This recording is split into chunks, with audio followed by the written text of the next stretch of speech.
ایک شخص نے اپنی قضا ظہر عصر کی جماعت میں تو ادا نہیں ہوتی قضا تو ہم نے اپنی اکیلے پڑھنی ہے، جماعت میں کیسے ادا کی؟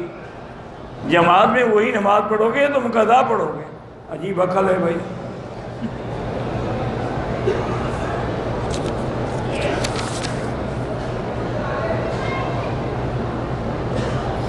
میرا بھائی گزارش یہ ہے کہ جو علماء یہ کہتے ہیں آپ کو کہ حضور نے جمعہ سے پہلے صرف 2 رکعت پڑھی ہیں، یہ حنفی جو 4 پڑھتے ہیں یہ غلط ہے۔ پہلی بات تو یہ ہے کہ حضور سنتیں گھر میں پڑھتے تھے، مسجد میں پڑھتے ہی نہیں تھے۔ وہ 2 رکعت تحیت المسجد تھی، تم نے اس کو سنت کیسے بنا دیا؟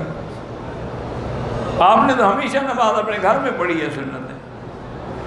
دوسری بات یہ ہے کہ اگر 1 منٹ کے لیے ہم آپ کی بات مان لیں کہ 2 رکعت پڑھی ہیں تو جو 4 پڑھے گا اس میں 2 بھی آ جائیں گی کہ نہیں آئیں گی؟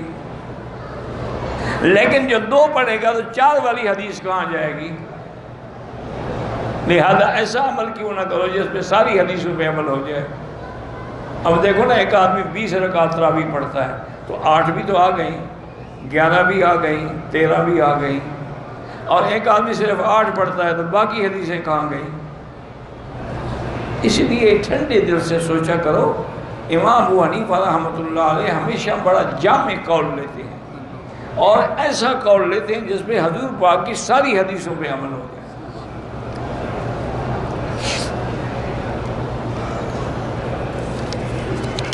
لیکن اللہ ہمیں ایک دوسرے سے بغض سے بچائے، حسد سے بچائے، تمام ائمہ کا احترام نصیب فرمائے۔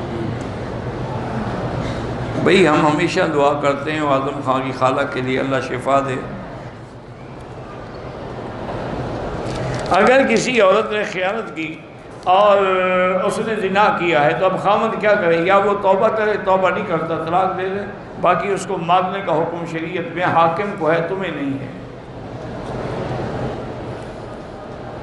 تجدید نکاح کا معنی یہی ہوتا ہے کہ گواہ بھی ہوں اور خطبہ بھی پڑھا جائے، پھر ایجاب قبول ہو۔ آپس میں ایجاب قبول نہیں ہوتا۔